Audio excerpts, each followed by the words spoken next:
like I say, nobody knew that it was the USAF people that were in Germany and France. Like they saw, like I said, in Germany and France, they saw people with helmets on, with camouflage helmets or something. I think they were camouflage helmets or something like that.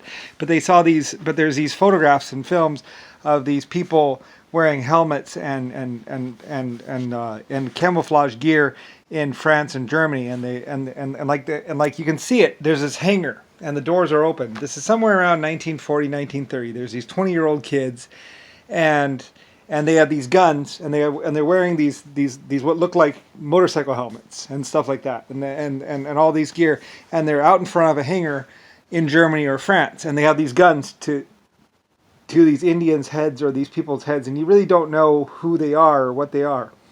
I mean, it's from the shot is from a telephoto lens looking down, and it's looking across like 1,500 feet to this little bitty. I mean, it's like you can barely even see the door. If you look across the runway and everything, you can't even barely see. Like you need binoculars or 1,000-foot telephoto lens to really get in there.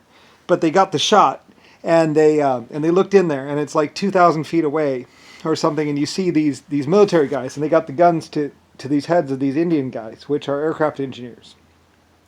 And inside there, you can kind of see, and it's dark inside the hangar. You really can't see in during the thing, but you can see these 3 or 4 people with these guns to these Indians or whatever heads out front. And later on, they go, and you don't even know that those people, those 20-year-old kids, or those people are actually the USAF people. Nixon's group. John McCain, all that stuff. The killers that killed they started the killing somewhere around Vietnam or whatever. And then, like I said, they eventually around, I don't know, probably 1950, 1960, they grabbed the SR-71 or something. This is probably around 1950, 1960, 1970. This is happening. Maybe 1979, somewhere around in there. All this stuff is going on in Germany and France.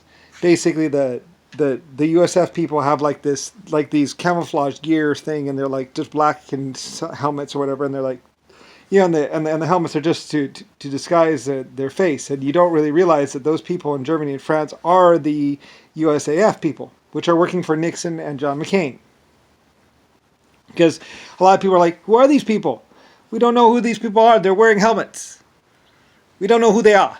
And it's like, well, those are the USAF people that worked for John McCain and Nixon, and they were stealing aircraft and stuff like that in Germany and France because they saw all these people wearing helmets, and they're like, you never see them because they get in a helicopter and they fly off, and they're like, who are they? Who are these people? Who are these killers?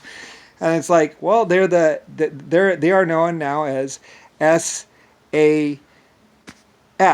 people.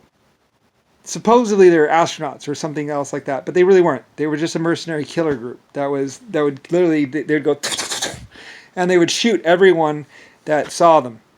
But like I said, you could see them using telephoto lens, just that you couldn't hear their voice or whatever. Well, they might have used some sort of what's called to disguise their voice, but basically now they're 40 years old saying, yeah, we flew SR-71s and it was all great, and it's like this other guy right here. Here, I'll put a video up on it. Yeah, I'll get that for you.